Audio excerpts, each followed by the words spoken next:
La grande armée s'épuise et se décime un peu plus tous les jours. Mais pour les traînards et ceux qui restent sur place, leur sort est différent. Le vent est coupant comme un rasoir et pénètre jusqu'à la moelle. Le froid glacial rend les membres aussi fragiles que de l'albâtre. Les jointures des pieds et des mains cassent à la moindre torsion, mais sans aucune douleur. Pour s'emparer plus facilement des vêtements de ceux qui périssent, il ne faut pas attendre que les corps soient congelés. Plus d'un se trouve dépouillé avant d'avoir rendu son dernier soupir.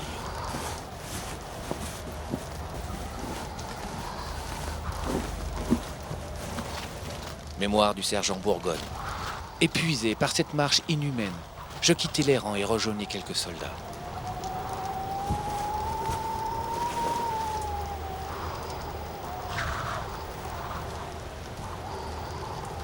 Il me restait une pomme de terre à manger, par un trait d'égoïsme que je ne me suis jamais pardonné.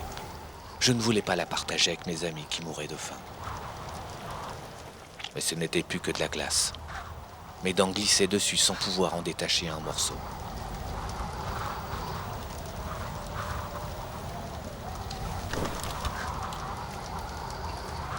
Une envie terrible de dormir me prit. Mais je savais que m'assoupir serait fatal. Je devais bouger, marcher, rester éveillé. Et je me remis en route. Le blizzard et la nuit ont désorienté Bourgogne. La neige a recouvert ses traces. Il marche ainsi jusqu'à l'aube, à la recherche de son régiment. Il ne sent plus ni ses membres, ni la vermine qui le ronge.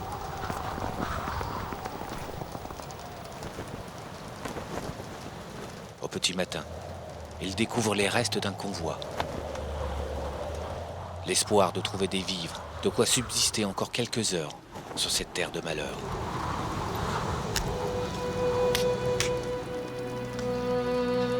Подожди. Не стреляй.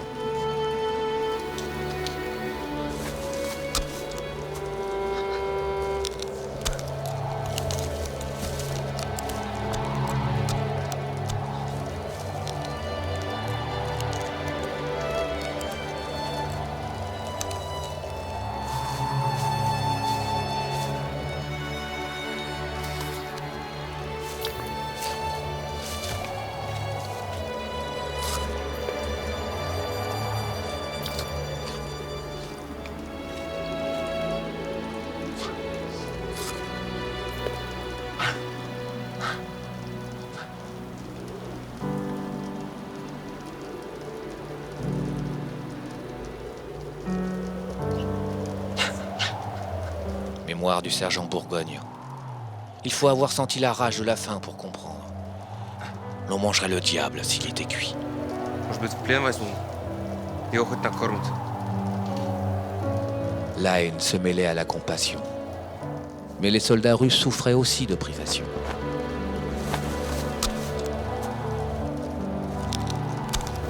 Un prisonnier, c'était une bouche à nourrir. Il fallait faire des choix.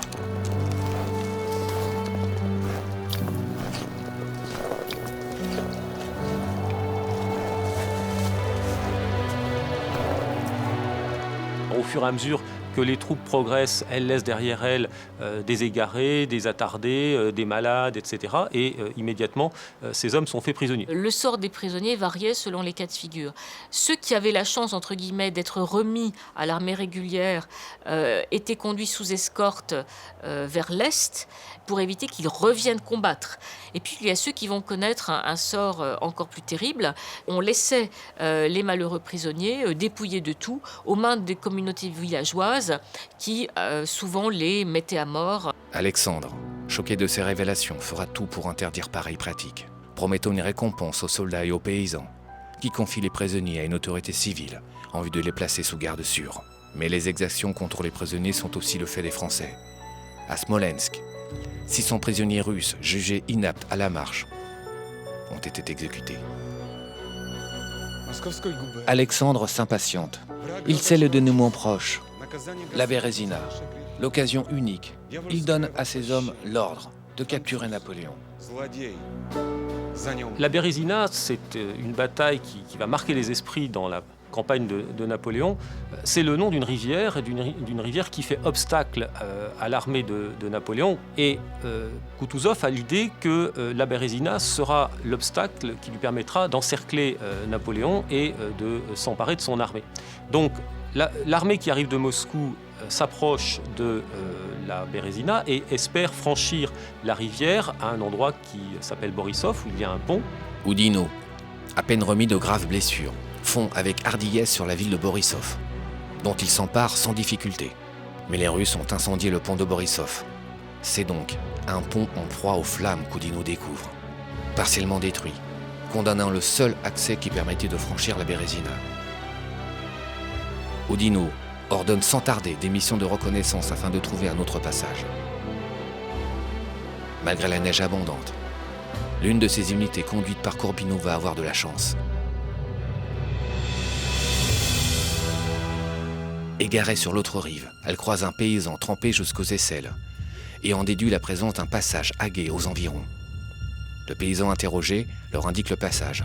Il se situe tout près du village de Soudienka, à peine à 13 km au nord de Borisov. Mais Napoléon n'est pas seul à mesurer l'importance stratégique du pont de Borisov. Tchitchakov, avec 30 000 hommes et 100 canons, défendent la rive gauche. Dans le même temps, avec 80 000 hommes, Kutuzov s'est lui-même lancé sur les arrières des forces napoléoniennes. Il a en outre demandé au général Wittgenstein de terminer la manœuvre d'encerclement avec 30 000 hommes. Mais Napoléon a prévu la parade. Oudinot. Alors, Oudinot et Mouton, vous allez discrètement faire avancer vos troupes vers Studienka. À la nuit tombée, vous y ferez construire 2 ponts.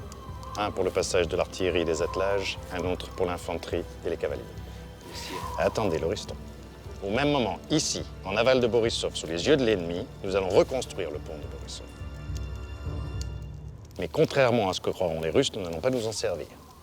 Et pendant que Tchitchakov concentrera le gros de ses troupes ici, nos troupes franchiront le fleuve là, à Studienka.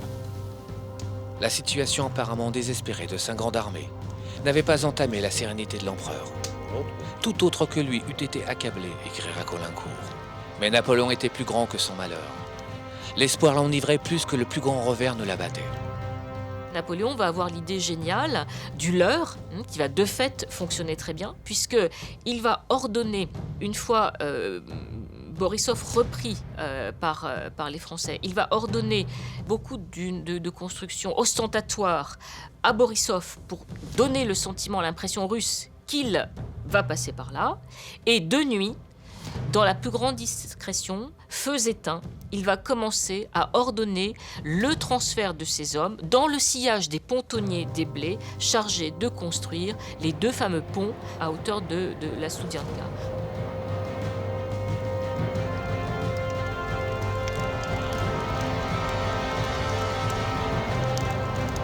Si l'armée de Napoléon ne parvient pas à franchir la Bérésina, il n'aura plus le choix, il devra capituler. C'est le sort de la France qui se joue. Napoléon se rend à plusieurs reprises sur la rive observer les feux des bivouacs russes. Leur multiplicité, leur densité le rassurent. Son plan fonctionne. Les Russes pensent que le principal point de passage est à Borisov. Studienka n'est cependant qu'à 2 heures de marche pour une armée entraînée. Le risque d'être rattrapé et attaqué reste réel.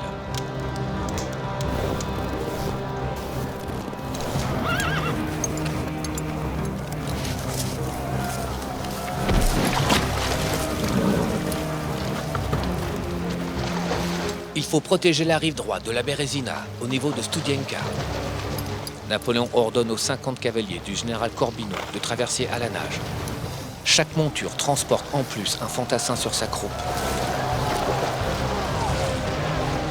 Avec des radeaux de fortune confectionnés en urgence, 400 soldats rejoignent les courageux cavaliers. Incessant balai d'aller-retour entre les rives. Parallèlement, les maigres forces russes du général Kornilov se font pilonner par 50 canons commandés directement par Napoléon. La rive droite est rapidement dégagée.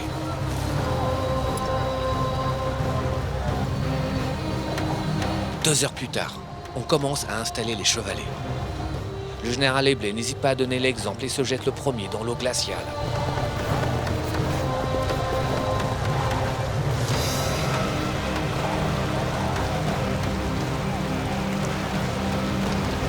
À sa suite, les héroïques pontonniers, dévêtus, s'attellent à la tâche, ignorant les monstrueux glaçons de la rivière. Ces blocs de glace acérés comme des lames rendent pourtant leur tâche particulièrement dangereuse. Bientôt plongés dans l'eau jusqu'aux épaules, les pontonniers poursuivent l'installation des chevalets. Beaucoup y laissent la vie. Abandonnés au courant, ils sont aussitôt remplacés par d'autres braves. En fin de matinée, le pont de l'infanterie est achevé. À peine achevé, le premier pont est emprunté par les troupes d'Oudinot dès 13h. Pressées de renforcer la rive droite, elles traversent en hâte le pont qui oscille. À 4h de l'après-midi, le deuxième pont est achevé à droite du premier. Le soir, près de 10 000 soldats ont franchi la rivière et atteint la rive droite.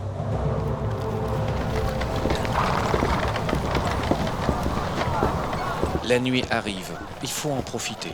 Attelages et canons s'engagent. Le pont vibre et cède à 3 reprises sous le poids de la masse.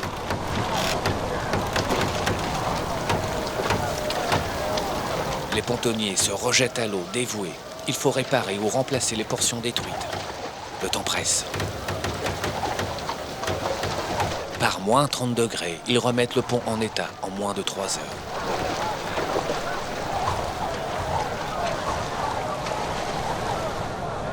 Napoléon et le quartier général impérial ne passeront sur la rive droite de la Bérézina que plus tard. Continuons d'encourager la traversée des pelotons qui arrivent à flot continu. Depuis le matin, les ordres de Napoléon sont clairs. On ne laisse passer que les troupes en ordre et armées. Les autres, vivandiers, traînards, civils, sont rudement repoussés. Après plusieurs jours de marche solitaire, le sergent Bourgogne retrouve enfin ses compagnons. Il se joint aux civils et aux traînards, qui depuis la veille attendent pour franchir le pont. Comme l'écrira un témoin, eux qui étaient entrés en Russie pour lutter contre la barbarie et introduire la civilisation, ne sont plus que des débris, des fantômes pathétiques. Dans la nuit du 27 novembre, chose étonnante, presque plus personne ne se présente pour passer le pont. La voie est libre. Mais Bourgogne, épuisé, fiévreux, s'endort à côté d'un bon feu.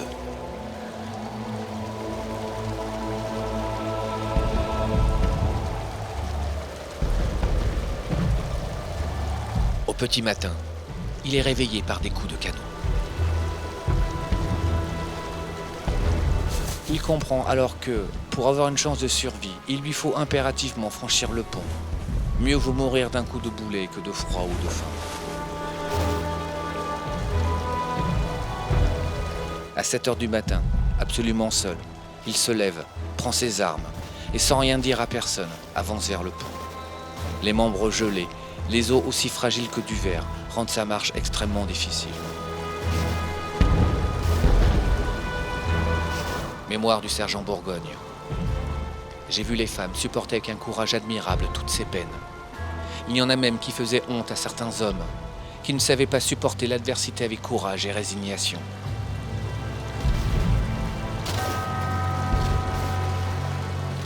C'est sur un pont totalement désert qu'il franchit la Bérézina.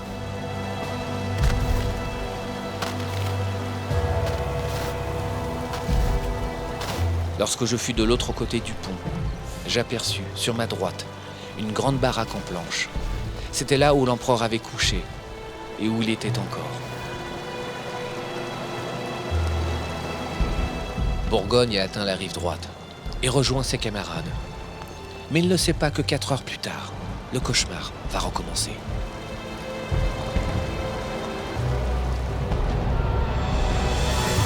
Sur la même rive, le général Tchitchakov et 27 000 hommes foncent sur le corps d'armée d'Oudinot. Le combat qui s'engage est terrible. Oudinot doit à tout prix rester maître de la rive droite, lieu vital du débarquement. Au même instant, sur la rive gauche, le général Wittgenstein, à la tête de 40 000 soldats, attaque les 10 000 hommes du maréchal Victor. L'arrière-garde restait près de Studienka, sur la rive gauche. L'armée napoléonienne est prise en tenaille. Rive gauche, c'est la panique. Au milieu des engagements et des canonnades, des milliers de traînards et de civils qui patientent depuis 2 jours se précipitent pêle-mêle sur les rampes d'accès au pont. Hommes, femmes et enfants terrorisés meurent victimes des boulets de canon, piétinés par les chevaux ou perdent pied sur les ponts glissants. Témoignage du baron de Larrey, chirurgien de la Grande Armée. L'épouvante était dans tous les esprits. Le plus fort abattait le plus faible, qui était foulé au pied de la multitude. On n'entend de tous côtés que des cris lamentables. Quelques-uns parviennent à franchir le fleuve à la nage. D'autres ont le malheur de se noyer ou de se trouver embarrassés au milieu des glaçons. Jusqu'à 11h du soir, les engagements se poursuivent avec férocité, au son des canons et des fusillades sous une neige violente. À la fin d'une journée harassante, lourde de pertes, les armées russes ont été repoussées, mais les deux rives de la Bérésina restent aux mains de Napoléon. À la Bérésina, Napoléon prend la décision du chef de guerre, la seule qu'il pouvait prendre. Il veut sauver son armée, il veut continuer la campagne militaire. Les traînards n'ont pas voulu passer les ponts pendant la nuit, les Russes arrivent. Eh bien, l'ordre de brûler les ponts est exécuté. Dans la nuit, le général Eblé reprend sa mission. Il exhorte les survivants de la rive gauche à traverser le dernier pont praticable. Eblé est un homme tout à fait remarquable, c'est-à-dire dévoué à sa cause, très très dévoué à l'empereur, mais en même temps c'est un homme profondément humain. Et lorsque Napoléon lui donne l'ordre d'incendier les ponts, il sait très bien ce que cela veut dire. Ça veut dire qu'il y a des milliers de gens qui vont être livrés à la violence des Cosaques. L'ordre fatidique, brûler les ponts. Le général Eblé, en voyant les Cosaques approcher, s'y résout, la mort dans l'âme.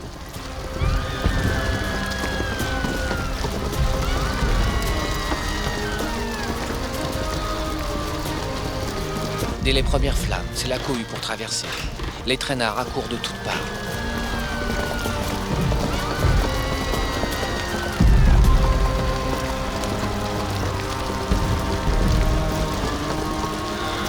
Une foule désordonnée, confuse et piétinante. 12 000 traînards aux civils et environ 3 000 combattants, jouant en découte pour survivre.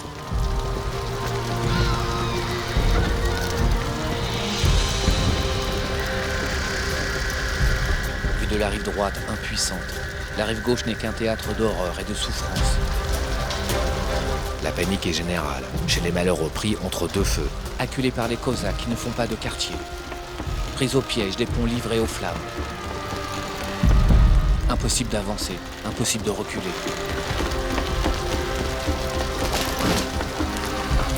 Sous la ruée, le pont s'effondre.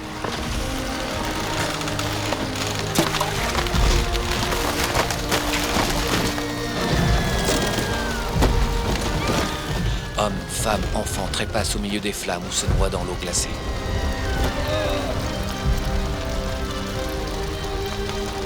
Le bilan humanitaire sera catastrophique. Et la Bérésina, une occasion manquée pour Koutouzov. 7000 soldats et 2000 officiers de Napoléon, sa garde impériale, ses maréchaux, son état-major ont réussi à échapper à 3 armées russes, très supérieures en nombre. Il n'a perdu aucune bataille, mais il a perdu toute la campagne.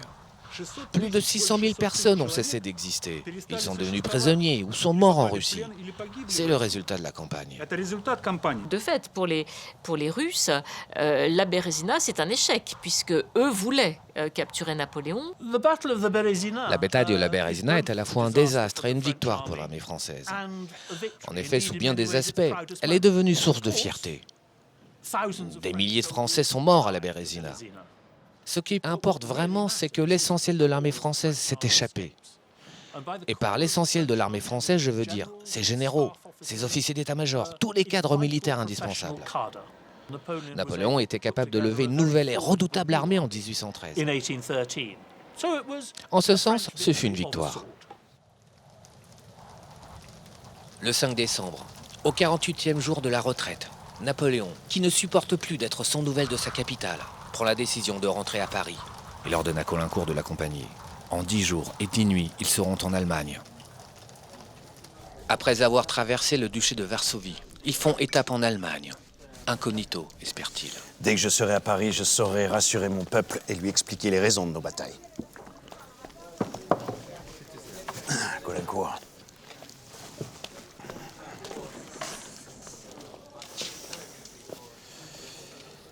Les événements vous ont donné raison, Caulaincourt, mais je n'ai pas mené cette campagne comme un Don Quichotte en quête d'aventure. Non. La seule différence entre moi et les autres souverains, c'est que les difficultés les arrêtent quand j'aime à les surmonter. Surtout quand le but est grand, noble, digne de moi et de la nation. Sans les intempéries, les Russes auraient crié grâce. Tous nos désastres ont tenu à 8 jours. Nous sommes restés 8 jours de 3 à Moscou. Mais rien n'est fini, nous nous relèverons. Ne croyez-vous pas que... Je sais ce que vous pensez de moi, Caulaincourt, mais je n'ai plus d'ambition. Je n'ai plus de mon âge, croyez-moi. J'aspire au repos. Mais je veux finir mon ouvrage.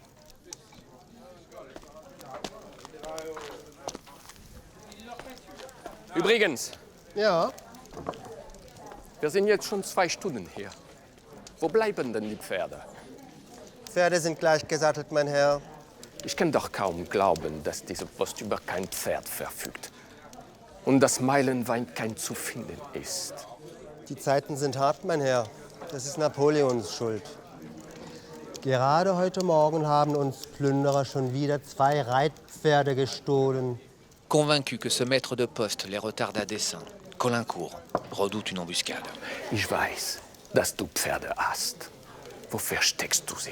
Ich sagte, ich habe Wenn keine. sie in Ich hab 5 doch. Minuten nicht gesattelt sind, dann schlitz ich dich auf. In Ordnung, kommt sofort.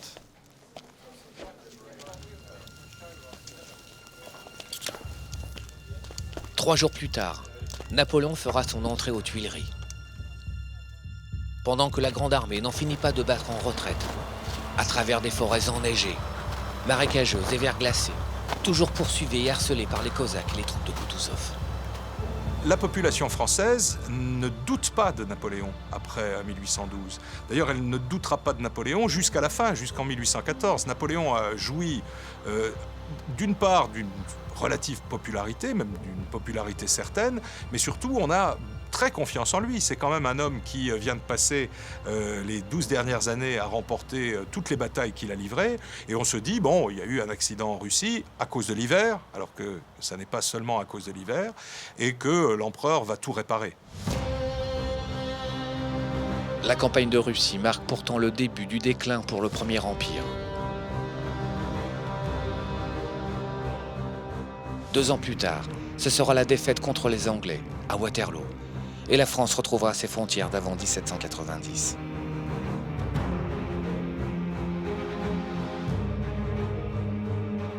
C'est en revanche le début d'une nouvelle ère pour la Russie, qui s'invite au premier rang du concert des nations. Cette guerre patriotique aura permis à la Russie de se forger une identité nationale, que célébreront écrivains et musiciens. Caulaincourt écrira « L'habitude du succès nous aura coûté bien cher en Russie.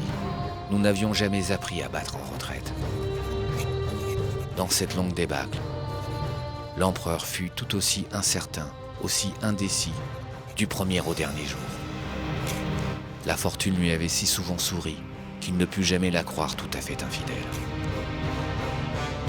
En comptant les survivants de la Bérésina et les effectifs stationnés en Lituanie, ils furent moins de 30 000 à repasser le Niémen. 30 000 sur un demi-million 6 mois plus tôt.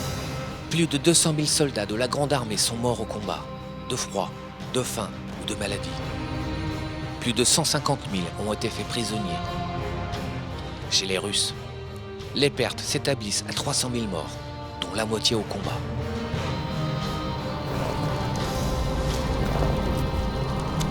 Mémoire du sergent Bourgogne. La Bérésina n'était pas la fin de nos malheurs. J'avais été fait prisonnier, quelque temps après. Les Russes avaient décidé de nous transférer à l'est, vers la Sibérie.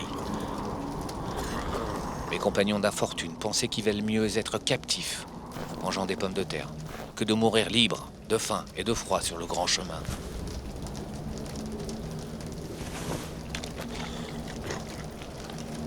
Mais moi, je leur fis remarquer qu'ils seraient plus heureux de sortir de leurs griffes.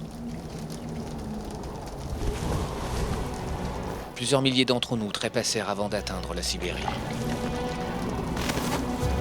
Certains acceptèrent l'offre du tsar de prendre la nationalité russe et s'installèrent sur cette terre qu'on leur avait demandé de conquérir.